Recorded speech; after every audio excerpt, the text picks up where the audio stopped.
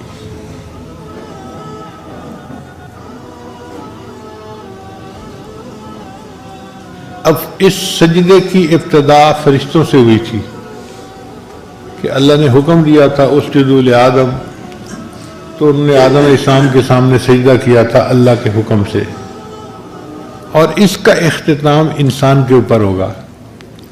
قیامت کا دن ہوگا، اللہ تعالیٰ اپنی ساتھ کی تجلی عطا فرمائیں گے، اور اس ساتھ کی تجلی کو دیکھ کر سارے مومنین سجدے میں جا فرمائیں گے، سوائے ان کے جو گناہگار ہوں گے یا غافل ہوں گے۔ مگر فرق یہ ہے کہ وہ جو قیامت کے دن کا سجدہ ہوگا نا، وہ شہود کا سجدہ ہوگا۔ آج تو ہم غیب کے سجدے کرتے ہیں نا، کہ سجدہ تو کر رہے ہوتے ہیں، محبوب سامنے نہیں ہوتا، آنکھوں سے نظر نہیں آ رہا ہوتا، اور انسان کی فطرت ایسی ہے، اس کا دل چاہتا ہے کہ کچھ نظر آتا۔ کبھی اے حقیقت منتظر نظر آ لباس مجاز میں، کہ ہزاروں سجدے تڑپ رہے ہیں میری جبین نیاز میں۔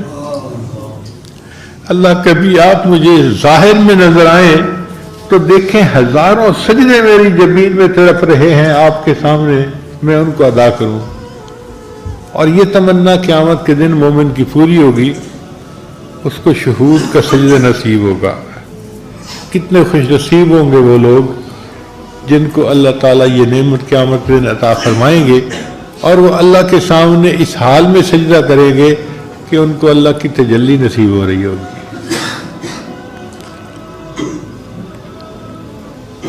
میری زندگی تو فراق ہے، رگ جاں سے لاکھ کری سہی، وہ نگاہ شوق سے دور ہے، رگ جاں سے لاکھ کری سہی۔ شاعر کہتا ہے کہ اللہ تیرا بیت اللہ دیکھنے کا موقع تو ہمیں نہ مل سکا کہ ہم جاتے تو بیت اللہ کے سامنے جا کے سجدے کرتے، چلے ہم یہیں سجدہ کر لیتے ہیں۔ تیرا در تو ہم کو نہ مل سکا، تیری راہ گزر کی زمین سے ہی، تیرا در تو ہم کو نہ مل سکا، تیری راہ گزر کی زمین سے ہی، ہمیں سجدہ کرنے سے کام ہے، جو وہاں نہیں تو یہیں سے ہی۔ اللہ ہم نے تو سجدہ کرنا ہے نا، اگر نہیں زیارت نصیب ہوئی تو کوئی بات نہیں، ہم یہیں پہ سجدہ کرتے ہیں، مگر اس طرح کرتے ہیں جیسے آپ ہمارے سامنے ہیں۔ سر طور ہو سر حشر ہو، ہمیں انتظار قبول ہے۔ اے اللہ آپ اپنے دیدار کا وعدہ تو کریں نا، طور پہ کرواتے ہیں تو اس کا بھی انتظار کر لیں گے، اور حشر کے دن کا وعدہ کرتے ہیں تو ہم اس دن کا بھی انتظار کر لیں گے۔ سر طور ہو سر حشر ہو، ہمیں انتظار قبول ہے، وہ کبھی ملیں وہ کہیں ملیں، وہ کبھی صحیح وہ کہیں صحیح۔